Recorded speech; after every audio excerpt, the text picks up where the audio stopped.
देखिए जैसा कि आप देख पा रहे हैं यहाँ पे लिखा हुआ है स्टेप 1 में ओवरव्यू, फिर लिखा हुआ है वर्ड्स, फिर सेंटेंस, फिर पीओएस, फिर टाइप्स ऑफ सेंटेंस, फिर लिखा हुआ है टाइप ऑफ सेंटेंस। तो देखिए लिखा क्या है और मैं आपको ओवरव्यू कैसे देना चाहती हूँ।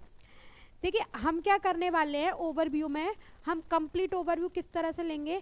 हम इसमें देखेंगे कि लेटर्स कैसे बनते हैं, लेटर्स तो बने हुए होते हैं ऑब्वियसली बात है, लेटर्स, फिर उसके बाद वर्ड्स, ओके, लेटर्स हो गए, वर्ड्स हो गए, फिर फ्रेज, फिर क्लॉज, फिर सेंटेंस, ये किस तरह से डिफाइन होते हैं हम इन सबको देखेंगे ओवरव्यू में। इनका छोटा ऊपर ऊपर से देख लेंगे इनको, अभी इनको बस इतना समझेंगे कि इनका काम क्या होता है, लेकिन इनको हम अंदर से कैसे देखेंगे। जैसे कि आपको मैं बता देती हूँ एग्जाम्पल से, जैसे फ्रेज हो गया।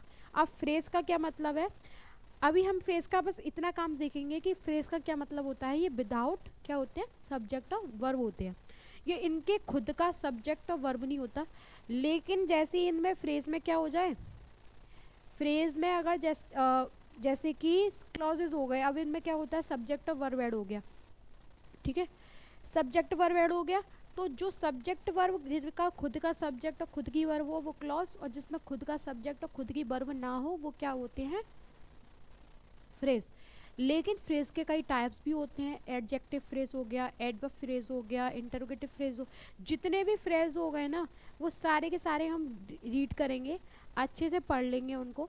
लेकिन उससे पहले क्या करना है, हम इनका ओवरव्यू ले लेते हैं, फिर उसके बाद हम आगे चलेंगे।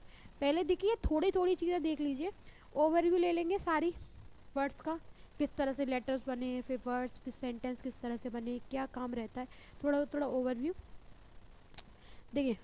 फिर लेंगे वर्ड्स पे, फिर सेंटेंस पे आ जाएंगे, फिर पीओएस का क्या मतलब है, पार्ट्स ऑफ स्पीच। अब पार्ट्स ऑफ स्पीच क्या है, पार्ट्स ऑफ स्पीच का मतलब ये है कि इसमें हम पार्ट्स ऑफ स्पीच के बारे में जानेंगे, जैसे कि नाउन, प्रोनाउन, वर्ब, एडवर्ब, इन सब के बारे में कि इनका काम क्या होता है, लेकिन इनके काफ़ी डिटेल्स में एक्सप्लेन करेंगे। देखिए धीरे धीरे करके आपके लिए क्लासेस आएंगी, अभी क्लासेस अभी कम रहेंगी, लेकिन धीरे धीरे हम क्लासेस ज़्यादा बनाने स्टार्ट कर देंगे। हम ज़्यादा जल्दी रिकॉर्ड करा करेंगे, हम एक दिन में 4 क्लासेस रिकॉर्ड करेंगे सिर्फ ग्रामर पे।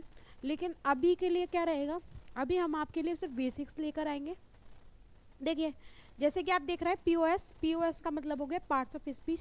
हम इनके लिए क्या करेंगे, हम ये अभी ऊपर ओवरव्यू ले लेंगे, फिर उसके बाद हम क्या करेंगे, एक एक वर्ड्स की, जैसे कि नाउन हो गया, हम इसकी 5 से 6 क्लास लेकर आएंगे, और 5 से 6 क्लासेस के बाद हम इसके बारे में full details complete practice set लेकर आएंगे, पीवाईक्यू लेकर आएंगे, जितने भी रिलेटेड, इससे रिलेटेड जितने भी एरर्स हो सकती हैं, जैसे नाउन से रिलेटेड जितने भी सेंटेंस इम्प्रूवमेंट्स के क्वेश्चन हो सकते हैं, जितने भी इससे रिलेटेड पीवाईक्यू हो सकते हैं, सब कुछ अपडेटेड क्वेश्चंस हो सकते हैं, हम सब कुछ आपके लिए लेकर आएंगे।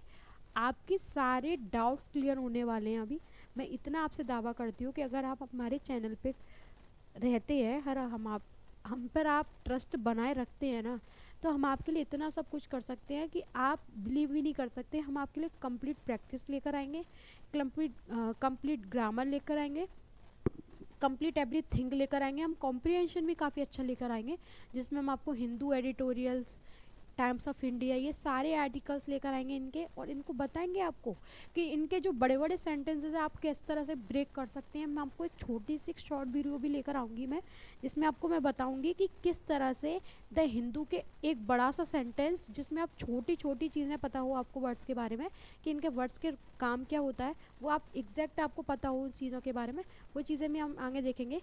बाकी का आप देखिए ओवरव्यू, पीओएस, ये सारी चीज़ें पीओएस के बारे में, फिर टाइप्स मतलब इनके टाइप्स के बारे में, ठीक है।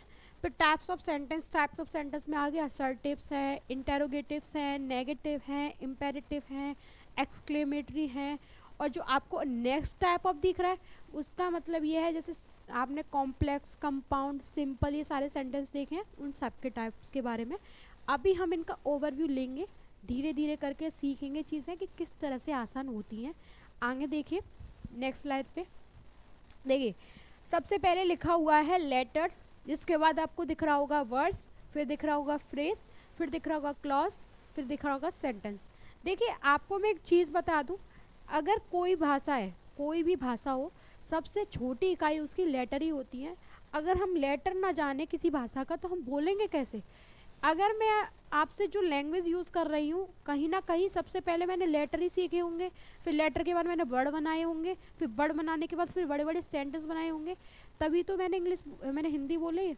तो कोई भी सब्जेक्ट है या कोई भी लैंग्वेज है, वो लैंग्वेज इस तरह से होती है कि सबसे पहले वो लेटर बनेगी, सबसे पहले उसमें लेटर्स होंगे, फिर वर्ड्स, फिर फ्रेज, फिर क्लॉज, फिर सेंटेंस। तो सबसे पहले अगर इंग्लिश अगर बनी होगी या फिर कहीं से अगर वो निकली भी है तो सबसे पहले क्या है, लेटर्स ही आए होंगे। तो लेटर्स देख लीजिए। सबसे पहले अगर लेटर्स देखें तो लेटर्स क्या होते हैं, ए टू जेड, ठीक है, ए टू जेड लेटर्स हो गए। और इन्हीं के ग्रुप को क्या बोलते हैं, ए टू जेड लेटर्स के को अल्फ़ाबेट क्या बोल देते हैं, अल्फ़ाबेट, ठीक है, अल्फ़ाबेट बोल देते हैं। और अल्फ़ाबेट ग्रुप ऑफ लेटर्स। आपने कहीं कहीं कुछ कुछ इरर्स में ये भी देखा होगा, कहीं ना कहीं अल्फ़ाबेट्स भी देखे होंगे, अल्फ़ाबेट्स, सॉरी, जो बिल्कुल ही रॉन्ग होता है। अल्फ़ाबेट्स कुछ नहीं होता, अल्फ़ाबेट होता है जो होता है लेटर्स ऑफ ग्रुप या group of letters. Group of letters को ही हम अल्फ़ाबेट बोलते हैं। जैसे कि लेटर्स ए टू जेड, जिसमें कितने लेटर्स होते हैं, 26। और जैसे कि हिंदी में कितने लेटर्स होते हैं, 48, ठीक है। लेटर्स के बाद देखिए वर्ड्स। अब देखिए वर्ड्स क्या होता है, वर्ड्स को बोलते हैं ग्रुप ऑफ लेटर्स। अब ग्रुप ऑफ लेटर्स क्या होते हैं, ग्रुप ऑफ लेटर्स का मतलब ऐसे है, जैसे मैं आपको एक छोटे से एग्जाम्पल से समझाती हूँ। जैसे आपने देखा होगा यहाँ लिखा हुआ है टेबल, ठीक है, क्या लिखा हुआ है, टेबल लिखा हुआ है। मैंने यहाँ पर टेबल को इस तरह से लिख दिया ABTLE। यहाँ कोई मीनिंग है इसका, कोई मीनिंग नहीं है, हमें मालूम है कोई मीनिंग नहीं है इसका। तो ये भी तो ग्रुप ऑफ लेटर्स है और ये भी ग्रुप ऑफ लेटर है, लेकिन अब इनमें डिफरेंस क्या है, देखिए इसका तो मीनिंग है लेकिन इसका मीनिंग नहीं है। तो इसका मीनिंग नहीं है तो इसका मतलब अब ये वर्ड नहीं होगा। सीधा सीधा मतलब ये है कि ग्रुप ऑफ लेटर्स तो है, लेकिन ऐसे लेटर्स जिनके खुद के कुछ मीनिंग्स हो, मतलब उनको बना के कुछ मीनिंग निकले। टेबल माने मेज, टेबल की जो मीनिंग होती है वो क्या होगा, मेज हो गई, लेकिन इसकी कोई मीनिंग नहीं है। 2 लाख से ज़्यादा या 10 लाख से ज़्यादा, 2 लाख से ज़्यादा वोकेबलरी है इंग्लिश में, कहीं आपने ये वर्ड देखा है, नहीं देखा होगा। तो सीधी सीधी बात ये है कि ऐसे ग्रुप ऑफ लेटर्स जिनका कुछ मीनिंग हो, एक मीनिंगफुल हो, उसी को क्या कहते हैं, वर्ड्स बोलते हैं। आगे देखिए फ्रेज। अब फ्रेज क्या होता है, ग्रुप ऑफ वर्ड्स, लेकिन ऐसे वर्ड्स जिन पे क्या हो, इन पे ऐसे वर्ड्स जो क्या हो, जिन पे खुद का ना तो सब्जेक्ट हो ना वर्ब हो। ऐसे ग्रुप ऑफ वर्ड्स जिनके खुद के ना तो कुछ सब्जेक्ट हो ना वर्ब हो, ठीक है। और ऐसे क्लॉज और फ्रेज के बाद बनता है क्लॉज। क्लॉज क्या है, ऐसे वर्ड्स और ग्रुप ऑफ वर्ड्स जिनका खुद का क्या हो, सब्जेक्ट हो और वर्ब हो। देखिए एक बात बताइए, सेंटेंस क्या है, सेंटेंस में भी तो खुद की सब्जेक्ट होती है और खुद का वर्ब होता है। तो सीधी सीधी और वही चीज़ है क्लोज में। तो क्लोज में भी सब्जेक्ट है और वर्ब है, तो कहीं ना कहीं हम ये भी कह सकते हैं कि क्लॉज को ही सेंटेंस बोलते हैं, क्लॉजेस को ही सेंटेंस बोलते हैं। जैसे कि मैं यहाँ पर लिख देती हूँ आई रीड अ बुक, ठीक है। अगर मैं इसे इतना भी लिख दूँ आई रीड अ, ठीक है, तो भी ये क्लॉज है। और ये पूरा लिखा है तो भी ये क्लॉज है, क्योंकि इसमें खुद की सब्जेक्ट और क्या है, वर्ब है। लेकिन इस पूरे को भी क्या कहेंगे, सेंटेंस। तो सीधी सीधी एक बात हमने सीखी कि क्लॉजेस को ही सेंटेंस बोल सकते हैं। तो सेंटेंस क्या है, जो क्लॉजेस से भी बने, फ्रेजेस से भी बने, वर्ड से भी बने, ठीक है, समझ आ रहा है। देखिए क्लॉज क्या हो गए, एक group of words that contains a subject of the verb, जिसमें खुद की सब्जेक्ट एंड वर्ब हो। जैसे ये सब्जेक्ट और वर्ब है तो इसी को हम क्या बोल देंगे, क्लॉज। नेक्स्ट देखिए यहाँ लिखा हुआ है फ्रेज, एक group of words without a subject verb component. ऐसे वर्ड्स जिनका खुद का ना तो सब्जेक्ट हो ना वर्ब हो, उनको क्या बोलते हैं, फ्रेज बोलते हैं। जैसे कि एक एग्जांपल से समझ लेते हैं। यहाँ आपने देखा होगा, यहाँ खुद की ना तो सब्जेक्ट है ना वर्ब है, तो ये जो आफ्टर स्कूल आपने देखा है ना,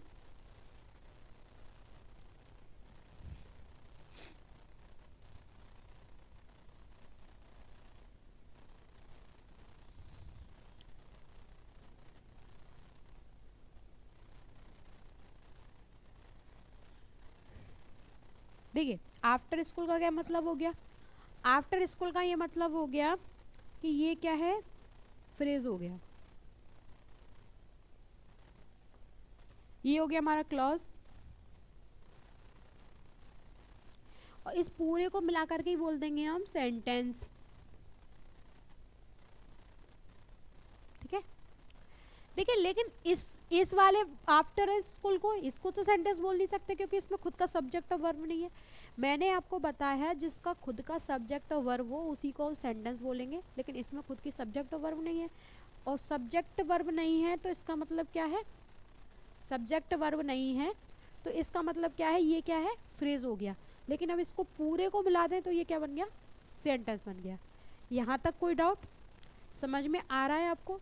लेटर से लेकर के सेंटेंस तक आपको क्लियर हुआ कि लेटर्स किस तरह से बने। लेटर को मिला करके वर्ड्स बनते हैं जिनका खुद का कोई मीनिंग होना चाहिए, अगर मीनिंग नहीं है तो वो वर्ड नहीं है। फिर आगे पहुंचते हैं, फिर आते हैं फ्रेजेस पे। देखिए अब बन गए लेटर्स के ग्रुप ऑफ लेटर बन गए वर्ड्स, अब आ गए ग्रुप ऑफ वर्ड्स। अब ग्रुप ऑफ वर्ड्स में क्या है, फ्रेज, पर लेकिन इसमें खुद का सब्जेक्ट और वर्ब नहीं है। अब आपको बार बार मैं बोल रही हूँ सब्जेक्ट वर्ब सब्जेक्ट वर्ब, अब आप कंफ्यूज हो रहे होंगे। देखिए कुछ स्टूडेंट्स को पता होता है सब्जेक्ट वर्ब क्या होती है, उनका काम क्या होता है, लेकिन हर बच्चा ऐसा नहीं है। कुछ लोगों को क्लियर है लेकिन कुछ लोगों को क्लियर नहीं हो रहा होगा कि सब्जेक्ट वर्ब मैं क्या बोल रही हूँ। लेकिन मैं इन्हें काफ़ी डिटेल्स में पढ़ाऊँगी कि सब्जेक्ट का वर्ब क्या होता है और वर्ब का वर्ब क्या होता है। लेकिन उससे पहले आप ये समझ लीजिए, बस इतनी इतनी थोड़ी सी अंडरस्टैंडिंग रख लीजिए कि फ्रेजेस में क्या होता है, खुद की सब्जेक्ट वर्ब नहीं होती, और जो क्लॉजेज है उसकी सब्जेक्ट वर्ब होती हैं। और लेकिन सेंटेंस क्या है, इसमें खुद की सब्जेक्ट वर्ब हो और उसमें फ्रेज भी ऐड हो जाए तो भी वह सेंटेंस है। सेंटेंस में सब कुछ ऐड होता है लेकिन फ्रेजेस में सब कुछ ऐड नहीं होता, क्लॉजेज में सब कुछ ऐड नहीं होता। ठीक है, आगे देखिए,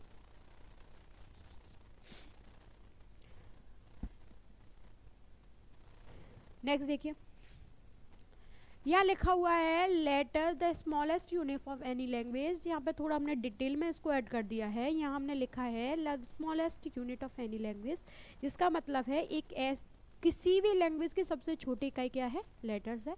इससे छोटी इकाई कुछ नहीं हो सकती।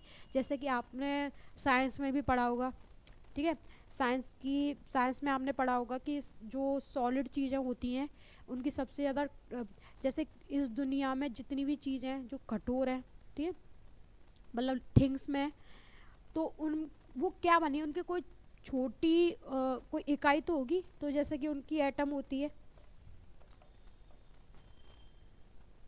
ठीक है, उनकी क्या होती है, एटम होती है। और जैसे हम अपनी बॉडी की ले लेते हैं, ठीक है, जो वस्तुएं बनती हैं वो किससे बन के मिल करके बनी होती हैं, एटम, उनकी सबसे छोटी इकाई एटम ही होती है। लेकिन उससे जिस तरह से हमारी बॉडी, हम बॉडी की सबसे छोटी इकाई जो हमारी बॉडी किसी चीज़ से मिल करके बनी है वो किससे, सेल से मिल करके बनी है, ठीक है। तो किसी ना किसी चीज़ की कोई ना कोई रूट होती है, किसी ना किसी चीज़ की कुछ ना कुछ रूट होती है, चाहे वो हमारी बॉडी हो गई या चाहे वो हमारी कोई थिंक हो गई या फिर वो कोई भी लैंग्वेज हो गई या वो कोई भी सब्जेक्ट हो गई। उस हर चीज़ की क्या होती है, एक रूट होती है। तो इसी तरह से हमारी जो इंग्लिश की रूट है वो लेटर ही है, इससे ज़्यादा पीछे मैं आपको नहीं ले जा सकती। रिवर्स है ये बिल्कुल, ये हम लोग बिल्कुल रिवर्स से पढ़ रहे हैं, जहाँ से रूट लेटर से पीछे कुछ है नहीं इंग्लिश में, ठीक है। आप समझिए, मुझे आपके लिए लेटर से उठा के आपको द हिंदू तक ले जाना है, तो मैं आपका कैसे सफ़र तय करूँगी, आप देखिए, चलिए हमारे साथ और आप देखिए कि किस तरह से आप लेटर से लेके द हिंदू तक के सफ़र तय करेंगे। कि सिर्फ हम लेटर के बारे में पढ़ रहे हैं, अभी हम सिर्फ ABCDEFG पढ़ रहे हैं, जो हमने क्लास 1 में 2 में नर्सरी में UKG में पढ़ी थी, वो अब हम इसमें पढ़ रहे हैं, ठीक है। इससे ज़्यादा पीछे हम नहीं ले जा सकते आपको इंग्लिश में। नेक्स्ट देखिए, सॉरी, देखिए अल्फ़ाबेट देख लीजिए। All the letters of a language, मतलब टोटल लेटर्स का ग्रुप जो है अल्फ़ाबेट बोलता है, वो किसी भी लैंग्वेज का हो, या वो हिंदी में इसको बड़माला बोल देते हैं, इंग्लिश में इसको अल्फ़ाबेट बोलते हैं। अगर हिंदी की बड़माला में 48 लेटर्स हैं तो उन सारे ग्रुप ऑफ लेटर्स को क्या बोल देंगे, अल्फ़ाबेट बोल देंगे, जिसको हम हिंदी में बड़माला बोलते हैं। लेकिन हम यहाँ पर 26 लेटर्स की बात कर रहे हैं, तो यहाँ पर क्या है, इंग्लिश अल्फ़ाबेट। तो इंग्लिश अल्फ़ाबेट में कितने लेटर्स हैं, 26। इसी तरह से कोई भी भाषा हो, चाहे वो उर्दू हो, मराठी हो, मलयालम हो, पंजाबी हो, कोई भी XYZ जो भी भाषा हो, उन सब के कुछ ना कुछ लेटर्स होते ही हैं। उन सबको ही क्या बोलते हैं, any language of letter, any language of letter, group of letters, सबको क्या बोल देंगे, अल्फ़ाबेट बोल देंगे।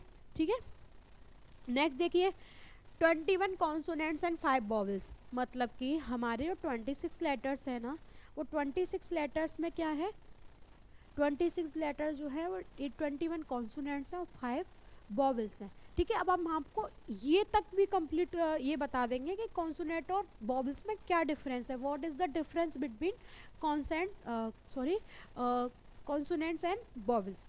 ठीक है, देखिए, इंग्लिश हैज़ 44 साउंड्स, जैसे मैंने कुछ एग्जाम्पल भी लिख दिए हैं, कट पुट। अब देखिए यहाँ पर आप देख रहे होंगे कि कट पुट बोल दोनों में बीच में जो आप देख रहे हैं कि बीच में बिल्कुल यू है, लेकिन मैं यहाँ इसको कट पढ़ रही हूँ, यहाँ मैं पुट, तो पुट ही पढ़ना चाहिए ना। अगर मैं इसको पुट पढ़ रही हूँ तो उसको कुट पढ़ना चाहिए, लेकिन ऐसा नहीं हो रहा। क्यों नहीं हो रहा, क्योंकि यहाँ किसी ना, यहाँ यू जो है अलग साउंड कर रहा है, यहाँ यू जो है अलग साउंड कर रहा है।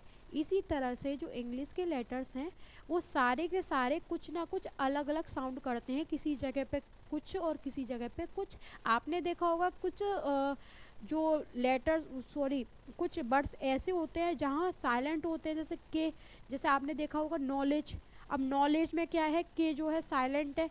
ठीक है, ठीक है, ऑनेस्ट, ऑनेस्ट में एस साइलेंट है। जो जगह जगह क्या है, इन सब के क्या है, जगह जगह इन सब के मीनिंग अलग होते हैं, साउंड्स अलग होते हैं। तो इसी तरह से हम क्या है, इंग्लिश में 44 साउंड्स है। कितने साउंड्स है, 44 साउंड्स है। ठीक है, आइए, वॉवेल्स AEIOU, कॉन्सोनेंट BCD जो भी है, मतलब इनको छोड़ के जो भी आएगा। अच्छा, अब देखिए एक चीज़, देखिए मैं आपको एक चीज़ क्लियर कर देती हूँ, कॉन्सोनेंट और वॉवेल्स में डिफरेंस। देखिए यहाँ देख लीजिए, कॉन्सोनेंट,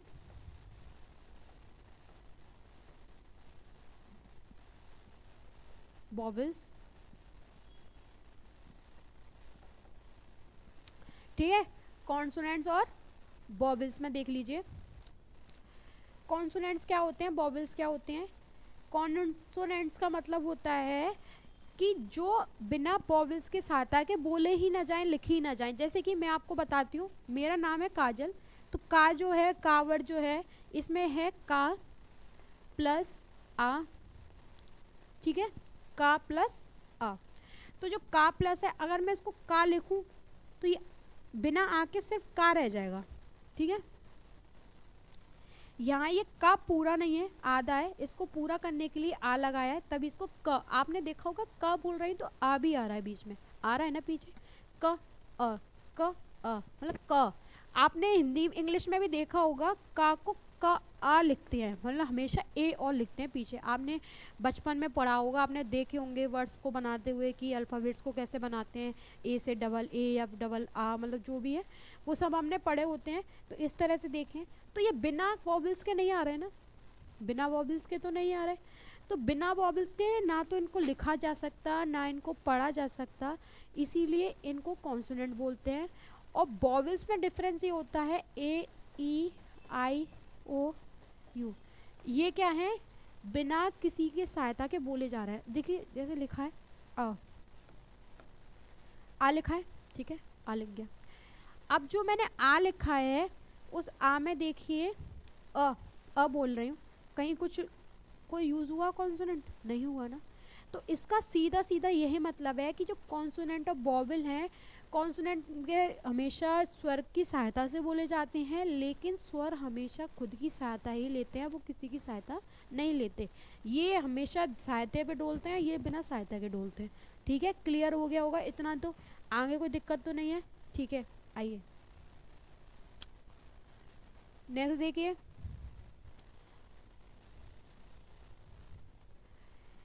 अब आ जाते हैं वर्ड्स पे। वर्ड्स पे देख लीजिए, जैसे लिखा हुआ है नाउन, नेमिंग, प्रोनाउन यूज्ड। अब देखिए बर्ड्स हमने लेटर्स पढ़ लिए, अब लेटर्स से पढ़ के हैं बर्ड्स। बर्ड्स में क्या है देखिए, नाउन क्या होते हैं, एक एक करके सारे बर्ड्स को देखेंगे। पहले नाउन को डिफाइन कर देते हैं। नाउन क्या है, देखिए दुनिया में जितने भी नाम हैं, जितने भी नाम हैं वो सब कुछ क्या है, नाउन है। हमें किसी को बुलाने के लिए, कुछ मांगने के लिए, कुछ खरीदने के लिए, कुछ भी यूज़ करना पड़े तो उस सब के लिए हम क्या है ना कहीं किसी चीज़ का नाम लेंगे ना। जैसे मान के चलिए मुझे ये ये पेन चाहिए और वो पेन बाहर पड़ा हुआ टेबल पे, ठीक है।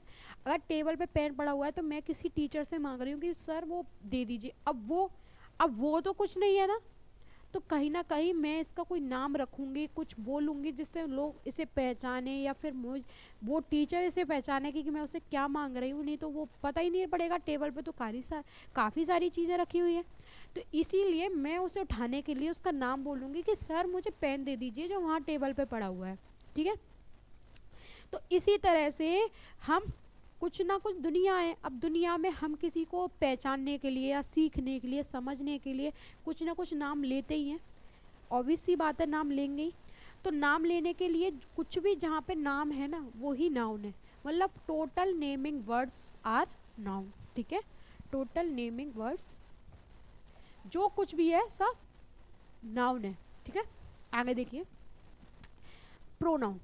अब प्रोनाउन को समझ लीजिए, प्रोनाउन होता क्या है। देखिए किसी टीचर, कोई भी इंसान हो, आप बार बार उसका नाम लें, बार बार नाम लें, लेकिन अब जैसे आप कोई निबंध भी लिखते हैं, मानिए आपने काव पे लिखा, या आपने किसी अदर बेस्ट फ्रेंड के लिए लिखा, आपने लिखा कि मेरा ये बेस्ट फ्रेंड है और आपने पहले उसका नाम मेंशन कर दिया फर्स्ट में, फर्स्ट जो सेंटेंस है आपने उसका नाम मेंशन कर दिया, लेकिन अब सेकंड में आपका नाम बार बार बार बार बार बार तो नहीं लिखेंगे कि ये मेरे लिए इतना इम्पोर्टेंट है, ये मेरे लिए इतना ज़रूरी है, या ये इसके ये 4 पैर हैं या 4 हाथ हैं।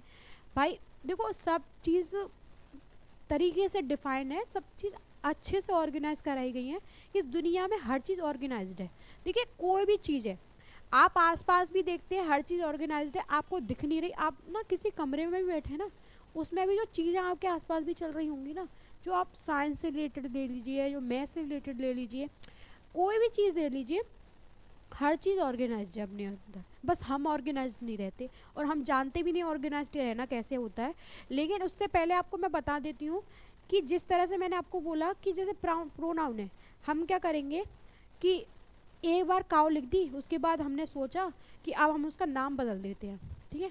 तो नाम क्या बदलेंगे, तो देखिए अब मैंने सोच लिया कि काव को गाय हमारी माता है, हमको कुछ नहीं आता है। तो देखिए काव जैसे है, ठीक है। अब काव को मैंने सी से रिलेट कर दिया। क्यों करा, क्योंकि हमें मालूम है कि फीमेल जेंडर है और फीमेल जितने भी फीमेल होती हैं उनके लिए हम क्या लगा देते हैं, सी का काम करते हैं। अब सी लगा दिए, अब देखिए काव जो है सी, काव का क्या मतलब है, हमने सी से डिफाइन कर दिया। देखिए अब इस चीज़ को समझिए,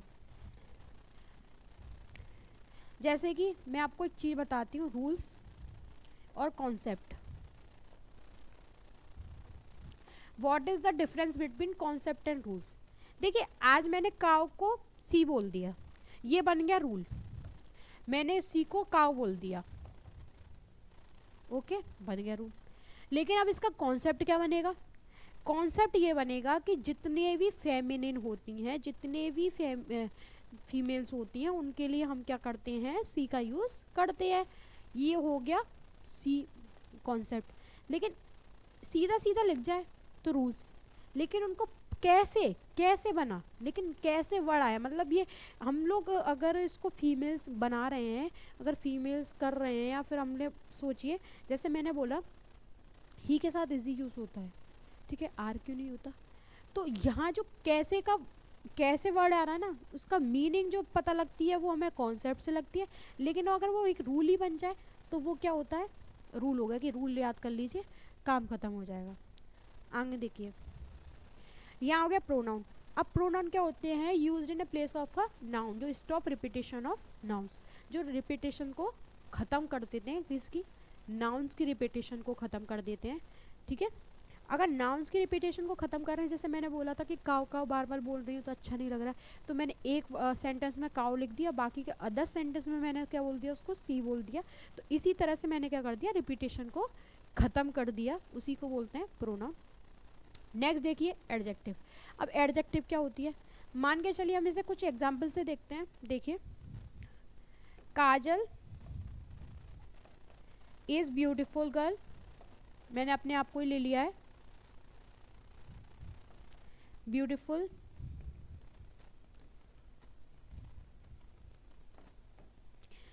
ठीक है। काजल इज़ ब्यूटीफुल गर्ल, यहाँ पर काजल सब्जेक्ट है, ओके। इज़ यहाँ क्या है, लिंकिंग वर्ब है, सिंपल प्रेजेंट।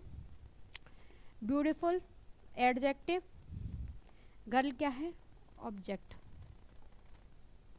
देखिए, अब जो काजल है, काजल ही तो सुंदर है ना, ये कोई काम तो कर नहीं रही, काजल कोई काम नहीं कर रही, ये सुंदर है, मतलब इसकी ये मेरी क्वालिफिकेशन है कि मैं सुंदर हूँ, मतलब मैं अच्छी दिख रही हूँ, तो इसका मतलब क्या है, काजल क्या है, अगर अच्छी दिख रही है तो ये क्या है, उसकी विशेषता है, क्या है, विशेषता है कि मैं अच्छी दिख रही हूँ।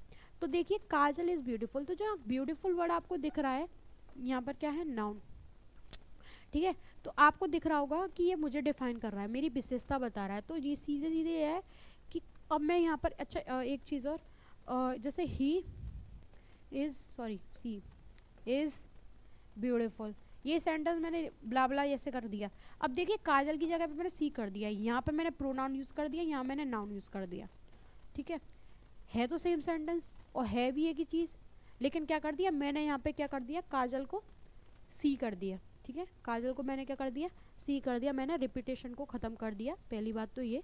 दूसरा ये कि यहाँ नाउन को भी डिफाइन कर रहा है और प्रोनाउन को भी डिफाइन कर रहा है, मतलब नाउन और प्रोनाउन की क्वालिफिकेशन ही बता रहा है, क्या बता रहा है, एडजेक्टिव। हमेशा एडजेक्टिव क्या करता है, क्वालिफिकेशन बताता है, किसकी किसकी क्वालिफिकेशन बताता है, नाउन और प्रोनाउन की। अब आ जाइए बर्फ। बर्फ के दो काम होते हैं, एक होता है कार्य, एक होती है अवस्था। देखिए अवस्था, कार्य और अवस्था क्या होती है, देखिए कुछ चीज़ों से समझाते हैं।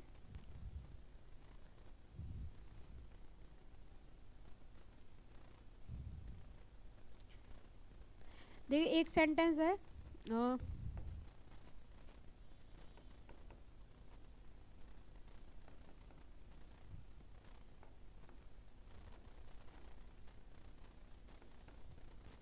he is eating the food, okay, he is eating the food। अब देखिए ईटिंग द फूड में अब क्या है, यहाँ क्या है, खा रही हूँ, क्या खा रही हूँ भाई, खाना, काम तो कर रही हूँ, हाथ पैर चल रहे हैं, मूवमेंट हो रही है, तो सीधी सीधी ये बात है कि जिस चीज़ में मूवमेंट हो रही हो, मतलब आप पैरों से, हाथों से कहीं पे कोई मूवमेंट कर रहे हैं या कुछ भी कर रहे हैं, एक्स वाई जेड जो भी, अगर आपकी मूवमेंट हो रही है या आप कोई काम कर रहे हैं, उसी को हम वर्ब बोलेंगे। अगर आप खा भी रहे हैं तो आपके हाथ चल रहे हैं उसमें, तो इसी को हम ईटिंग, मतलब काम करना, कार्य करना, उसी को क्या बोलेंगे, वर्ब बोलेंगे। इसलिए यहाँ पर जो ईटिंग का काम कर रही है वो वर्ब है। अब देखिए वर्ब तो ये भी है, समझिए थोड़ा, यहाँ वर्ब ये भी है और ये भी है, दोनों ही वर्ब हैं, लेकिन क्या है कि वर्ब तो ये भी है ये भी है, लेकिन इनके काम थोड़े अलग अलग हैं। ये यहाँ पर हेल्पिंग वर्ब है और यहाँ ये मेन वर्ब है।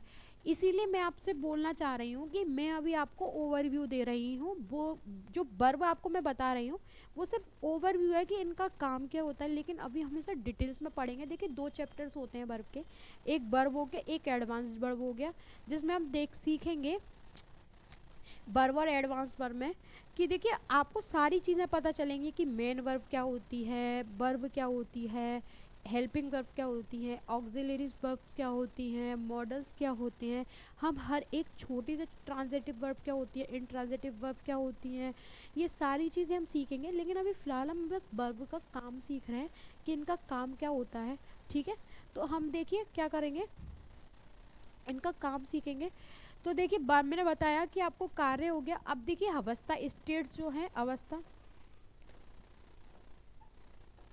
अब अवस्था क्या है इनकी, देखिए जैसे लिखा हुआ आई एम लुकिंग ब्यूटीफुल। क्या ब्यूटीफुल लगना मेरा कोई काम है कि मेरे हाथ पैर चल रहे हैं या मेरा पैर चल रहे हैं या मैं कोई मूवमेंट कर रही हूँ, नहीं कर रही हूँ ना। तो सीधी सीधी मतलब ये है मेरा कहने का कि जहाँ कोई काम नहीं हो रहा या कोई इवेंट नहीं हो रहा तो उसका सीधा मतलब लगना, मैं सुंदर लग रही हूँ। तो लगना क्या है, क्या है लगना, क्या है स्टेट है, अवस्था है, क्या है स्टेट है। तो लगना क्या है यहाँ पे, एक स्टेट है, मेरी एक स्टेट है कि मैं लग रही हूँ सुंदर, मेरा कोई काम नहीं कर रही हूँ, ठीक है। तो जैसा कि हमने देखा कि वर्ब क्या है, दो काम करती है, एक करती है, एक क्या करती है, क्या करती है एक्शंस करती हैं, और क्या करती है स्टेट्स करती हैं, और हैपनिंग का भी है, हैपनिंग क्या हो रहा है, वर्षा हो रही है, कितनी तेज हो रही है, बहुत तेज हो रही है, ठीक है। अभी देखेंगे तेज यहाँ पर क्या है। एडवर्ब देख लीजिए, it qualified adjective and verbs, जैसे कि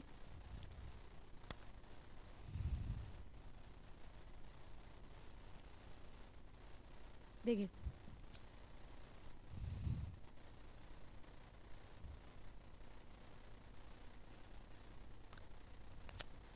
जैसे कि हम देखते हैं, मैं गाड़ी तेज चला रही हूँ, क्या कर रही हूँ भाई, गाड़ी तेज चला रही हूँ। अब भाई कोई भी काम हो जहाँ कैसे कब क्यों कितना ये सब लग जाए तो वहीं एडवर्ब होता है, जैसे एडवर्ब ही यही सब है। जैसे कि मैं आपको बताती हूँ कुछ चीज़ें, देखिए देखिए अब इसमें मैंने आपको बताया कि एडजेक्टिव और वर्ब ये दोनों को क्वालिफाई करता है, इसमें वर्ब हो या एडजेक्टिव। गाड़ी तेज चलाना, चलाना यहाँ क्या है वर्ब, लेकिन तेज यहाँ पर क्या है एडवर्ब। इसका मतलब ये है, देखें जैसे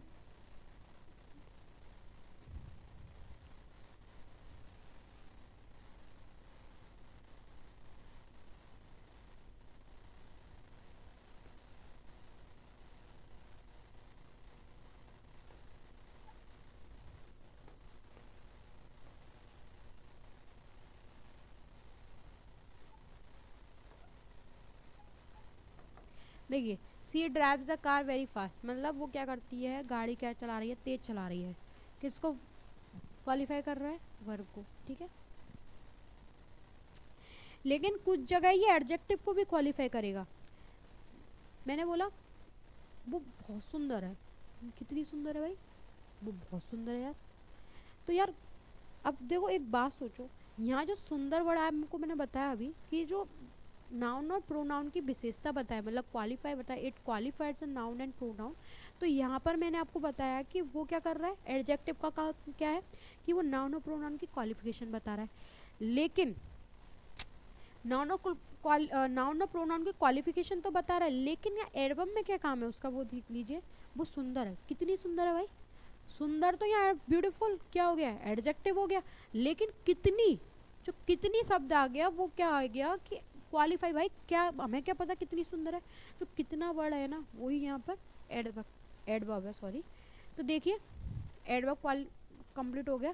प्रीपोजिशन देख लीजिए, ये भी ग्रुप ऑफ वर्ड्स होते हैं जिसमें in out between at on amount इन सबको डिटेल में पढ़ेंगे, इनको इस तरह से नहीं देखेंगे कि इनका काम क्या है, क्योंकि ये काफ़ी ज़्यादा क्वांटिटी में है। ये सिर्फ आपको कुछ ही दिख रहा है, यहाँ ईटीसी लगा हुआ है, ये काफ़ी सारे हैं, एक नहीं है, ठीक है। ये बहुत नहीं अभी, इनको हम देखेंगे आगे चल के कि इनका काम क्या है। बस आप इतना देख लीजिए, अभी थोड़ा बताएंगे कि इनका यूज़ कहाँ होता है, आउट कहाँ यूज़ होता है, एट बिट में एक एट के ही कम से कम 8 से 10 रूल है। आप ये सोच लीजिए एट ही कहाँ का लगता है, आपको ये नहीं पता होगा, ठीक है। तो हम बहुत सारी चीज़ें डिटेल में सीखेंगे कि छोटी से छोटी, ठीक है। तो हम इसको बाद में देखेंगे। बाकी का कंजक्शन देख लीजिए जिसका काम होता है ज्वाइनिंग वर्ड्स का एंड रिलेटिंग वर्ड्स का, ठीक है। अब वो देख लीजिए, थोड़ा डिटेल्स में देख लेते हैं।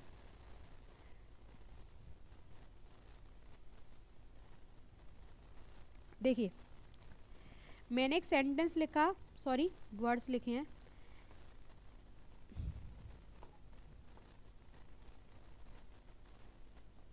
राम एंड श्याम, ठीक है। और यहाँ मैं लिखती हूँ राम और श्याम, ओके। देखिए आपको जो एंड दिख रहा है वो यहाँ दो शब्दों को जोड़ रहा है, क्या कर रहा है, दो शब्दों को जोड़ रहा है। लेकिन यहाँ पर देखो ये दो दो जो वर्ड्स हैं, या तो ये दो भाई हो सकते हैं, या ये दो बेस्ट फ्रेंड्स हो सकते हैं, कुछ भी हो सकता है। इसीलिए मैं आपको बताती हूँ कि अगर एंड अगर यहाँ लगाया है बीच में मैंने, तो ये क्या कर रहा है, एक दूसरे को ज्वाइंट कर रहा है कि ये दो क्या हैं, बेस्ट फ्रेंड्स हैं, या ये दो क्या है, भाई भाई हैं। तो यहाँ पे जो एंड का काम है वो है ज्वाइंट का, ठीक है। लेकिन ये जो और आपको दिख रहा है ना, यहाँ ये और जो है ज्वाइंट का काम नहीं कर रहा है, यहाँ ये रिलेट करने का काम कर रहा है, राम या श्याम, या तो राम हो सकता है या श्याम हो सकता है, ठीक है। रिलेट मतलब इन दोनों के बीच में एक डिफरेंस पैदा करना कि इन दोनों में क्या डिफरेंस है, क्या रिलेशन है इन दोनों के, तो वो चीज़ें देख लीजिए। ये इन दोनों को जोड़ देगा कि राम और श्याम किसी के भाई हैं या बहन, जो भी है, बहन नहीं सॉरी, भाई हैं या दोस्त हैं, जो भी हैं कुछ, और यह राम और श्याम क्या कर रहे हैं, रिलेट कर रहे हैं एक दूसरे से, रिलेशंस। ओके, देखिए आगे।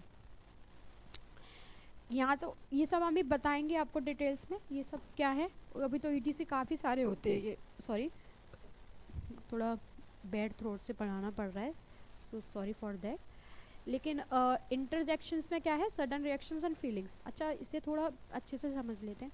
ओ वो गिर गई यार, ये तो बहुत सुंदर लग रही है। मैं आपसे बोल रही हूँ कि वाओ यार, कोई अभी एंटर करा मेरे स्टूडियो में और वो अचानक से आ गया और वो बोल रहा है वाओ वो तो बहुत सुंदर लग रही है यार, तुम तो बड़ा सुंदर लग रही हो, वाओ। तो मेरे मुंह से क्या है, वाओ वर्ड एकदम जस्ट तरीके से निकला। तो वाओ जो मैंने एक सडन एक्सप्रेशन दिए, सडन क्या दिए, सडन फीलिंग्स है मेरी, सडन रिएक्शंस हैं उसके लिए। तो जैसे ही मैंने, आपने सुना होगा अलास, हुर्रा, ये सारे वर्ड्स आपने सुने होंगे। तो ये अलास हो गया, हुर्रा हो गया, ये सब क्या है, तो जो अलास हुर्रा ये क्या फीलिंग्स हैं, एक इमोशंस हैं, और मैं किसी को देख के एक्सप्रेस कर रही हूँ, रिएक्शंस दे रही हूँ उसको कि यार वाह तुम बड़ा सुंदर लग रहे हो, यार तुम एकदम, अरे अरे वो गिर गया, अरे, और एकदम हंसी बोलते अल्लास, हुर्रा, मतलब इस तरह से हम जो सडन रिएक्शन देते हैं वही सारे क्या होते हैं, इंटरजेक्शन। देखो दुनिया में बहुत से वर्ड हैं, आपको मैं एक छोटी चीज़ बताना चाहती हूँ, दुनिया में बहुत वर्ड्स हैं, अब कहीं ना कहीं उनको कैटेगराइज तो करना पड़ेगा। हर वर्ड को हर एक कैटेगरी में नहीं रख सकते कि हम इसी, आज मैं एक लड़की हूँ तो लड़कियों को एक अदर एक जाति में रखा है, बॉयज़ को अलग जाति में, अलग जो जितने जितने जेंडर्स हैं उन सबको अलग अलग जाति में रखा है, वस्तुओं को अलग थिंग्स हैं, कोई सॉलिड है, कोई लिक्विड है, कोई गैस है, मतलब इस दुनिया में जो कुछ भी है कहीं ना कोई चीज़ अलग अलग कैटेगराइज्ड है। तो इसी तरह से हमने जो इंग्लिश लैंग्वेज है उसके जो वर्ड्स हैं, जैसे 2 लाख, 10 लाख, 1 करोड़, 1 अरब, जितने भी वर्ड्स हैं इंग्लिश के अंदर उनको कैटेगराइज तो करना पड़ेगा। तो उनको कैटेगराइज करने के लिए देखिए वे वर्ड्स जो बने हैं वो लेटर्स से बने हैं। हमें पता चल गया कि 26 लेटर्स का ही काम है पूरी इंग्लिश में, इसके अलावा कोई 27th लेटर तो आज तक बना नहीं है और ना बनने वाला है। जो कुछ है, जितनी भी आप कहानी सुनते हैं, आप सोचिए हम सिर्फ 26 लेटर्स के साथ खेलना नहीं सीख पा रहे। हमें ऐसा लगता है कि अरे यार इंग्लिश इतनी टफ है। आप सोचिए इन 26 लेटर्स के अलावा है क्या इंग्लिश में, कुछ लगता है आपको 26 लेटर्स के अलावा कुछ है ही नहीं। 26 लेटर्स के अलावा पूरी इंग्लिश में कुछ भी नहीं है, बस तरीका है, किसी ने डीप पढ़ा होता है, किसी ने नहीं पढ़ा होता। आज मुझे इंग्लिश क्यों मेरी इतनी अच्छी, इंग्लिश मेरी इतनी इसलिए इतनी अच्छी है क्योंकि मैंने उसको रूट से स्टार्ट किया। मैंने चाहे कहीं से भी पढ़ा हो पर मैंने पढ़ा वहाँ से है, बिल्कुल बेसिक से स्टार्ट किया था मैंने। देखिए किसी भी चीज़ की जड़ अगर ठोस होगी ना तो उसकी मंजिल भी काफ़ी बढ़ी जाती है। ये तो सभी एग्जाम्पल देते हैं कि हमेशा अपनी रूट को मजबूत करिए। आप हमेशा अपनी रूट को मजबूत करेंगे तभी आप अपर लेवल तक जाएंगे। अगर आपने सोचा कि हमारी रूट कमज़ोर है और हम अपर लेवल तक स्टार्ट करते हैं ना हिंदू पढ़ना, जो जो अदर टीचर्स बोलते हैं कि नहीं आपको अगर कॉम्पिटिशन अच्छा करना है तो आप हिंदू स्टार्ट करिए, तो मेरे समझ में ये एक बात नहीं आती है द हिंदू स्टार्ट कैसे करें। द हिंदू स्टार्ट ऐसे हो जाएगा, बातों से हो जाएगा हिंदू स्टार्ट। जिस इंसान को नाउन नहीं पता, प्रोनाउन नहीं पता, मॉडल्स नहीं पते, कुछ भी नहीं पता उसको, अब वो हिंदू पढ़ लेगा, पॉसिबल ही नहीं है। तो हिंदू पढ़ना इतना आसान नहीं है जब तक हमारी रूट्स मजबूत नहीं होंगी। हमें ये नहीं पता कि ये इनके वर्ग क्या है। देखिए लेटर्स हमने सीख लिए, अब लेटर्स के बाद बन गए वर्ड्स। ठीक है, जैसे मैंने आपको बताया कि जो 8 मैंने वर्ड्स लिखे हैं नाउन से लेकर के इंटरजेक्शन तक, तो जो नाउन से लेकर इंटरजेक्शन तक मैंने जो वर्ड्स आपके लिए लिखे हैं ये वर्ड्स में ही कैटेगराइज है सारी चीज़ें। जो इंग्लिश लैंग्वेज है इन्हीं वर्ड्स पे कैटेगराइज है। अब इन वर्ड्स को हम डिटेल्स में पढ़ेंगे, जैसे नाउन के टाइप्स पढ़ेंगे, प्रोनाउन के टाइप्स पढ़ेंगे, एडजेक्टिव के टाइप्स पढ़ेंगे, वर्ब के टाइप पढ़ेंगे, इन सब के टाइप्स पढ़ेंगे और इनको डिटेल्स में पढ़ेंगे। देखिए इनके अलावा काफ़ी सारी और भी चीज़ें हैं, जैसे टाइप्स ऑफ सेंटेंसेस हो गए, है ना, कई सारे टाइप्स ऑफ सेंटेंसेस हो गए, काफ़ी सारी चीज़ें। अभी हम उनको धीरे धीरे डिटेल्स में लेंगे। देखिए मैं आपको उसी तरह से आगे लेके जाऊंगी जिस तरह से पढ़ा रही हूँ, ठीक है। नेक्स्ट देखिए, तो आज के लिए हम अपनी क्लासेस में इतना ही रखते हैं। आगे के लिए हम कल स्टार्ट करेंगे और बताएंगे कि इससे आगे किस तरह से पढ़ें और किस तरह से अपने बेसिक को स्ट्रॉन्ग करें। तो देखिए आज मैं आपके लिए इतना ही लेकर आई हूँ, बाकी का कल के लिए। और कोई भी क्वेरी हो, कोई भी कमेंट आपको करना हो, या आपको लग रहा हो कि हम आपके लिए थोड़ा अलग लेकर आए, या आपको लग रहा है हम आपके लिए ये चीज़ें करें, तो प्लीज़ और प्लीज़ मैं आपसे हाथ जोड़ के निवेदन करती हूँ कि आप हमारे टेलीग्राम चैनल पे हमें कमेंट्स कर सकते हैं। आप हमें कोई भी क्वेरी हो वहाँ पे हमसे संपर्क कर सकते हैं। बाकी का जो क्लासेस हमारी अब जो रिकॉर्डेड क्लासेस रहेंगी, कुछ टाइम बाद हम लाइव भी लेकर आएंगे, लेकिन जो रिकॉर्डेड क्लासेस हैं उन क्लासेस का क्या करेंगे, आप नीचे कमेंट करके बोल सकते हैं कि मैम हमारे लिए ये चीज़ करिए, या हमें आपकी ये चीज़ नहीं। देखिए अभी मेरी स्टार्टिंग है, मैं ऑफलाइन पढ़ा चुकी हूँ, लेकिन लाइव में जो डिजिटल बोर्ड है मैं पहली बार पढ़ा रही हूँ, तो शायद हो सकता है मेरे से बोलने में कुछ गलतियाँ हो रही हों, तो मैं उसके लिए पहले से आपसे सॉरी बोलना चाहती हूँ कि मेरी गलतियों को क्षमा करें प्लीज़, उस सब के लिए सॉरी। और बाकी का आप मुझे मेरी कमियां भी बता सकते हैं, आप मुझे कमेंट्स भी कर सकते हैं कि मैम आप अभी ये गलत कर रही हैं, या मैम आपने ये गलत पढ़ाया। देखिए आपको मुझ पर भरोसा करना पड़ेगा, सबसे पहली बात तो ये, आपको मुझ पर भरोसा होगा तभी मैं कुछ कर पाऊँगी। आपके लिए मैं इतनी सारी चीज़ें सोच के बैठी हूँ कि मैं आपके लिए पूरा प्रैक्टिस बैच, या मैं आपके लिए पूरी ग्रामर, और मेरी ग्रामर का ये मतलब नहीं है कि मैं बस आपको वो चीज़ें पढ़ा दूँ जो और टीचर्स पढ़ा रहे हैं। देखिए सारे टीचर्स अच्छा पढ़ा रहे हैं, आज के टाइम पे इंग्लिश कोई बुरा नहीं पढ़ा रहा, सभी अच्छा पढ़ा रहे हैं और सभी बेसिक से स्टार्ट कर रहे हैं। लेकिन मेरा मतलब है कि वो उतना एडवांस नहीं ले जा पाएंगे जितना मैं ले जा सकती हूँ। मैं द हिंदू तक ले जा सकती हूँ आपको, उसका आप जो बच्चे सोचते हैं ना द हिंदू बहुत ईजी है, मतलब टफ है सॉरी, तो वो भी आपके लिए ईजी हो जाएगा। आप बस पढ़ते रहिए, आप बस सीखते रहिए चीज़ों को, और देखिए किस तरह से आपकी जो रास्ता है वो कितना आसान हो जाएगा। आज के लिए इतना ही, कल मिलते हैं अगली वीडियो में, जैसा कि आप देख रहे होंगे। नमस्ते।